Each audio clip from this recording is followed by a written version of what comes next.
This brilliant mathematician helped change the course of the Second World War and then worked with others to lay the foundations for the digital world you live in today. But did he also predict the age of AI?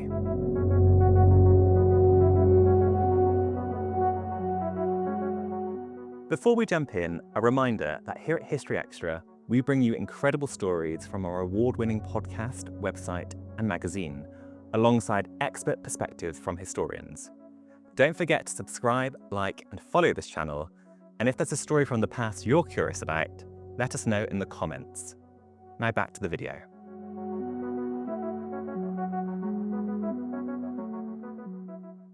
Alan Turing was not the sole inventor of modern computing, but his ideas did help revolutionize what people believed machines could do.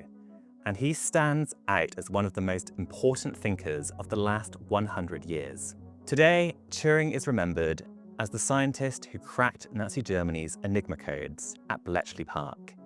And yes, his work there almost certainly shortened the war and saved millions of lives. Perhaps understandably, that's the well-known part of his story. But that's only one chapter of a remarkable life. After the war ended, while much of the world still barely understood what a computer even was, Turing was already asking a question that sounds astonishingly modern. Can machines think? Long before artificial intelligence became one of the defining technologies of the early 21st century, Turing was part of a group of mathematicians that was already imagining them, and this was more than 7 decades ago. He designed some of the earliest computer systems, pioneered ideas that became the basis for artificial intelligence, and proposed a test for machine intelligence that is still debated today. More on that later. But there's another poignant reason that Turing is so well remembered. David Kenyon, who is a research historian at wartime code-breaking center Bletchley Park, explained why on the History Extra podcast in 2026. Turing, in his opinion, stands as a figure in the public sphere who suffered injustice. He's a great representative of a much wider group of people and of historic prejudice in general. Because while he was making strides in mathematics, Turing was living in a country that made his life as a gay man extremely dangerous. He had helped to save the United Kingdom from a fascist invasion and was honoured by the state during his lifetime. Yet he was ultimately criminally prosecuted and his reputation was ruined. In 1954, Turing died aged just 41, but decades later his reputation would undergo a dramatic transformation. He would become celebrated as the father of modern computing. His face would appear on the Bank of England's £50 note. Even Hollywood would tell his story. And in the age of emerging generative AI, Turing's once fantastical ideas now seem more relevant than ever. This is the story of Alan Turing's life, his wartime triumphs, his visionary work after Bletchley Park, and the extraordinary legacy of the man who taught machines to think. Alan Turing was born in London in 1912, and from an early age, he seemed different from those around him. Teachers recognised his brilliance almost immediately, though not always in ways that fitted neatly into Britain's rigid education system during the early 20th century. As a teenager at Sherborne School in Dorset, Turing became obsessed with mathematics and science. He devoured the theories of Albert Einstein, while many classmates were still struggling with basic algebra. One story captures his precocious determination. On the 4th of May, 1926, a 13-year-old Alan Turing travelled alone from Dinard in France, where his parents had settled following their retirement, to begin his first term at Sherborne, only to discover upon disembarking at Southampton that the general strike had grounded Britain's railways to a halt. Foreseeing this possibility, his mother had equipped him with an alternative plan. After sending a telegram to his housemaster to explain his delayed arrival, Turing left his trunk behind, bought a map, and embarked on a remarkable 63-mile bicycle ride to Sherborne. Perhaps the most important relationship of his early life was with a fellow classmate, Christopher Morcom. Morcom was intelligent, gifted, and deeply admired by Turing. For the first time, he had found someone who truly understood his intellectual passions. But then tragedy struck. In 1930, Morcom died suddenly from tuberculosis at the age of just 18. The loss devastated the young Turing. Friends later believed it profoundly shaped the rest of his life, and it was around this time that he became increasingly fascinated by the relationship between the mind, consciousness, and the physical brain, questions that would later influence his work on artificial intelligence. In 1931, he began studying mathematics at Cambridge University, where he thrived both intellectually and personally.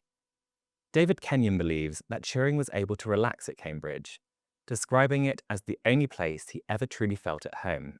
A reminder here that if you want to listen to the full podcast interview with David Kenyon, you can listen ad-free in the HistoryExtra app.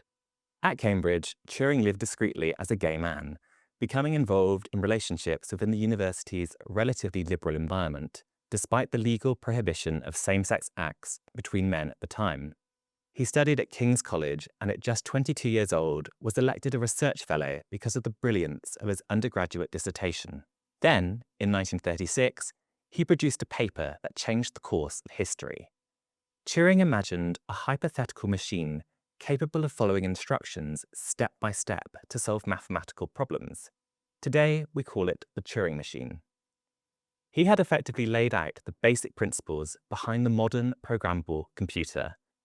At a time when computers, as we would recognize them, did not yet truly exist, Turing had already conceived the logic that would power the digital age.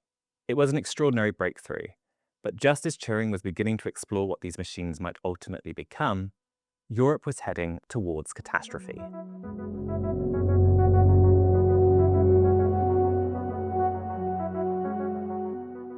On the 3rd of September 1939, everything changed when Britain declared war on Nazi Germany. The following day, Alan Turing arrived at Bletchley Park in Buckinghamshire, the secret headquarters of Britain's code-breaking operation.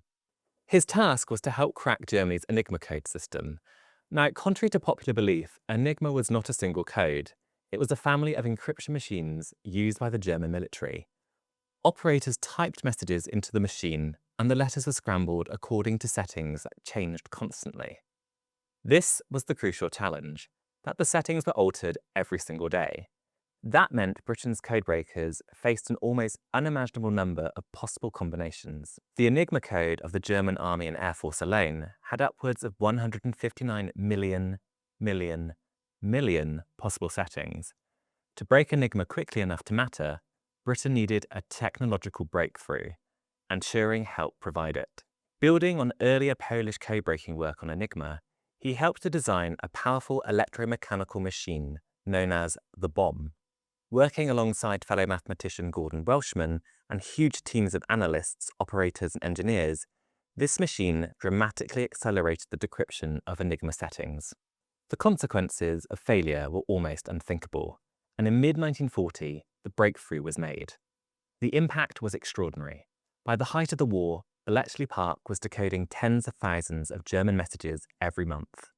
One of Turing's most important achievements during the war involved the German Navy.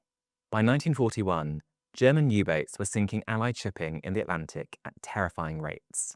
Britain depended on imported food, fuel, and supplies, and had the U-boats succeeded, the country could have been starved into defeat.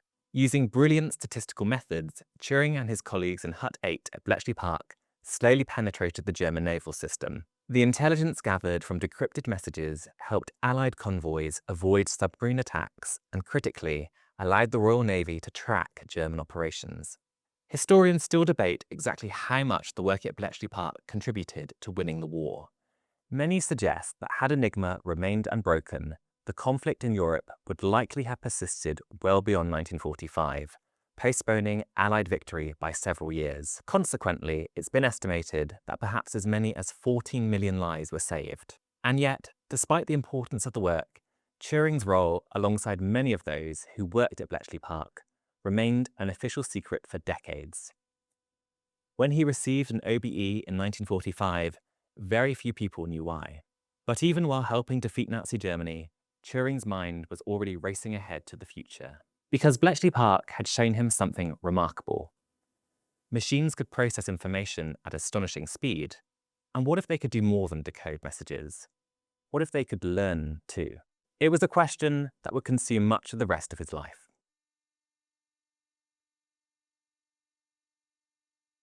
Most people assume Turing's greatest achievement was already behind him. However, some of his most influential ideas were still to come. In 1945, he joined the National Physical Laboratory in London and began work on something called the Automatic Computing Engine, or ACE. Today, the name might sound quite modest. In reality, it was one of the most ambitious computer designs ever seen.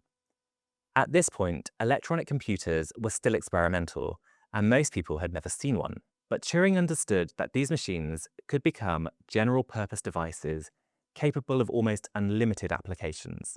His ACE design included ideas that were far ahead of the time.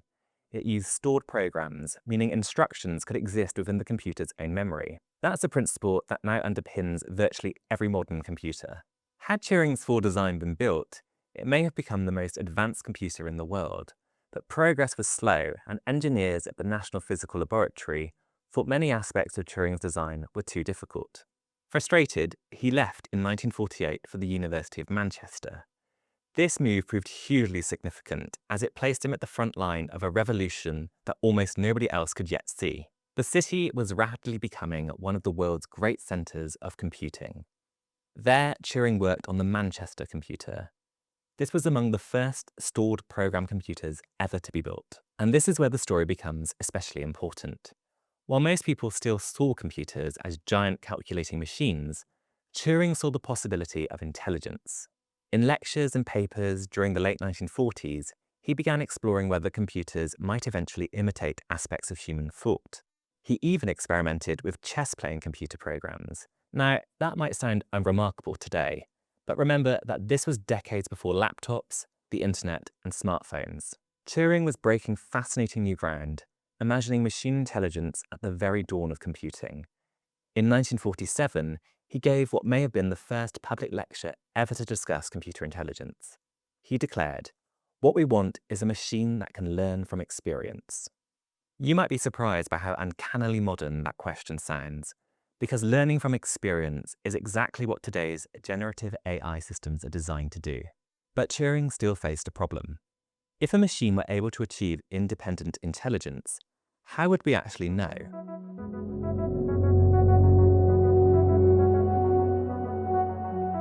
By the 1950s, Turing had reached a dilemma that still divides experts today. How do you recognize intelligence when you see it? In 1950, Alan Turing published what became his most famous post-war work. The paper was titled Computing Machinery and Intelligence, and it opened with a seemingly simple question: can machines think? Rather than becoming trapped in philosophical arguments about consciousness, Turing proposed a practical experiment. Today, we know it as the Turing Test, though originally its namesake dubbed it the imitation game. Here's how it works. A human interrogator communicates through written messages alone with two unseen participants. One participant is human. The other is a machine.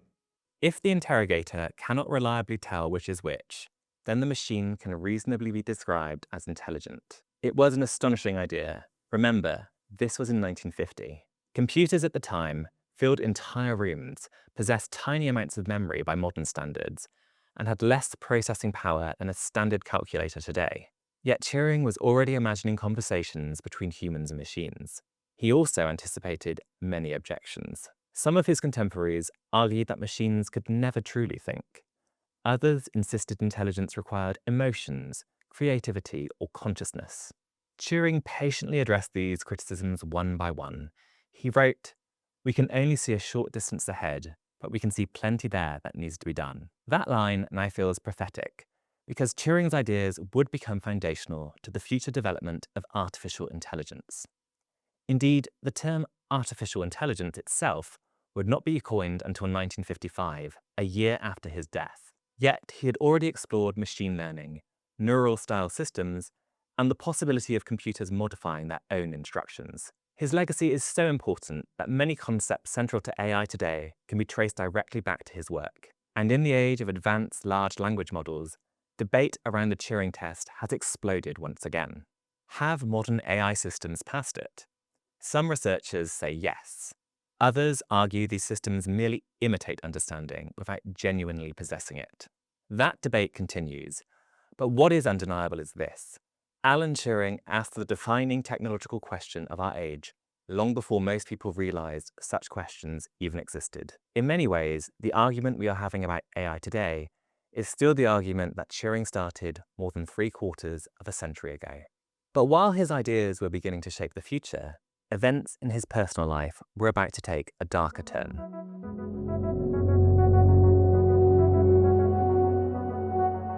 As remarkable as his work on computing was, Turing's curiosity refused to stay in one field, and once again, he would end up decades ahead of everyone else. Remarkably, computing and AI were not Turing's only interests. In the final years of his life, he became fascinated by biology. Specifically, he wanted to understand how nature creates patterns. Why do zebras have stripes? Why do leopard spots form the way they do? How do living organisms develop complex shapes from seemingly simple beginnings? In 1952, Turing published a groundbreaking paper called The Chemical Basis for Morphogenesis. Using mathematics and early computer modeling, he proposed that interacting chemicals could generate biological patterns. Today, these are known as reaction diffusion systems. At the time, many scientists struggled to understand the significance of the work. But decades later, Turing's ideas became hugely influential in mathematical biology. Once again, he had been ahead of his time. He seemed almost incapable of thinking within conventional boundaries. From mathematics to computing, cryptography, artificial intelligence, and biology, Turing moved across disciplines with astonishing originality. Yet while his scientific reputation was growing, his private life was becoming increasingly risky. As Turing continued pushing the boundaries of science, forces beyond the laboratory were beginning to close in around him. Alan Turing was gay at a time in Britain when homosexual acts between men were criminalised. For many years, Turing had found relatively tolerant environments within his college life, academic circles, and even at Bletchley Park. But after 1945, with the advent of an ideological war between East and West, attitudes sharpened. Ironically, the discretion that had protected him during his early academic career and work on Enigma now conspired to create the circumstances that would destroy Turing's career. The Cold War intensified fears that gay men could be blackmailed and therefore represented a threat to national security. By this logic, Turing's wartime service, still an official secret, made him especially vulnerable. Then, a seemingly ordinary burglary set off a chain of events that would change everything. In 1951, Turing began a relationship with a younger man, Arnold Murray, in Manchester. According to David Kenyon, one of Murray's acquaintances heard about this posh bloke and decided to burgle his house. Reporting the crime to the police, Turing voiced his suspicion that Murray might have played a role in the burglary himself, unwittingly disclosing the nature of their relationship. This instantly aroused the police's attention, and according to Kenyon, bemused Turing. He professed that he didn't think those things were very much important anymore. He was arrested and charged with gross indecency. Turing did not deny his sexuality, and he pleaded guilty.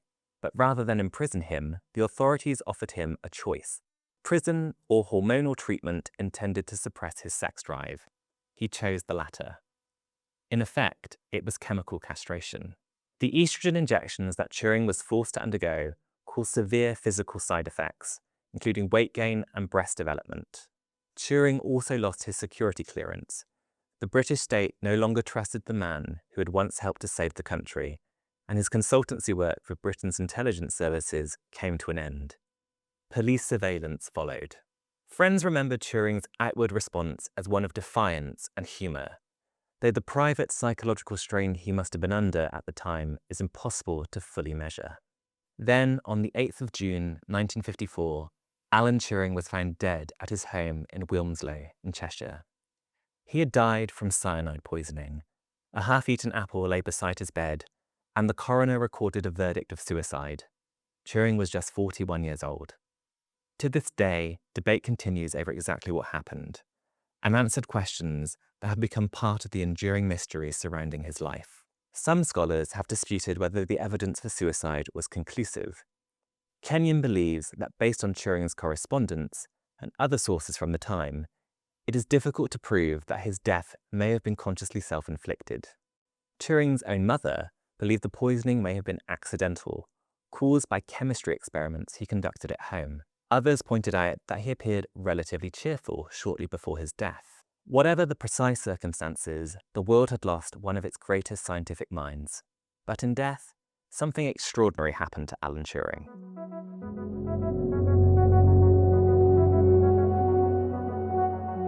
For decades, much of Turing's work remained an official secret. The full story of the code-breaking heroics by those at Bletchley Park did not emerge publicly until the 1970s. Only then did wider audiences begin to grasp the scale of his achievements. Gradually, Turing was transformed from an eminent mathematician into a global icon. But the scale of that transformation would have been almost unimaginable in 1954. Scientists increasingly recognized him as a founder of computer science, and AI researchers celebrated him as a visionary pioneer. There is even a popular and slightly macabre, though debunked, urban legend that Apple Inc.'s iconic bitten apple logo was created in tribute to Turing. Meanwhile, LGBTQ+ activists began to highlight the injustice of his treatment, and in 2009, after a major public campaign, then UK Prime Minister Gordon Brown issued an official apology, declaring, "On behalf of the British government and all those who live freely thanks to Alan's work, I am very proud to say, we're sorry, you deserved so much better." Then, in 2013, Queen Elizabeth II granted Turing a posthumous royal pardon.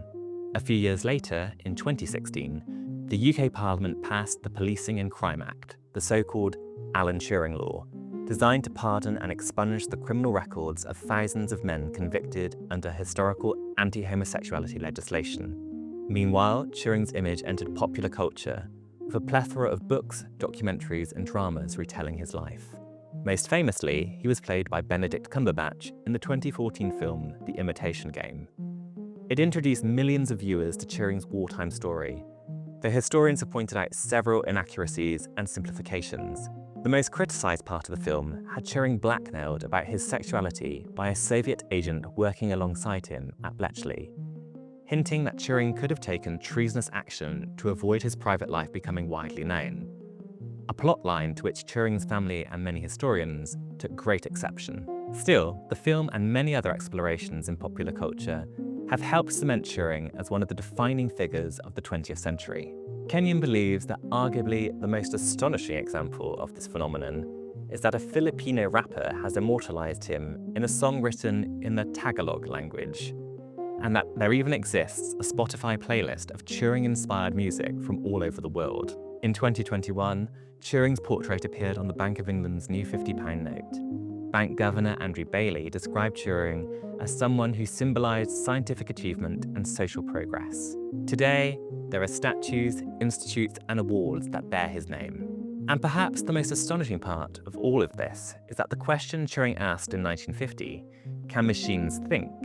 is no longer a speculative thought experiment. It has become one of the most urgent questions of our time. We increasingly live in the world Turing imagined, one in which you are most likely watching this video on a device that perhaps would not have existed, or at least not as quickly, without Alan Turing's visionary genius.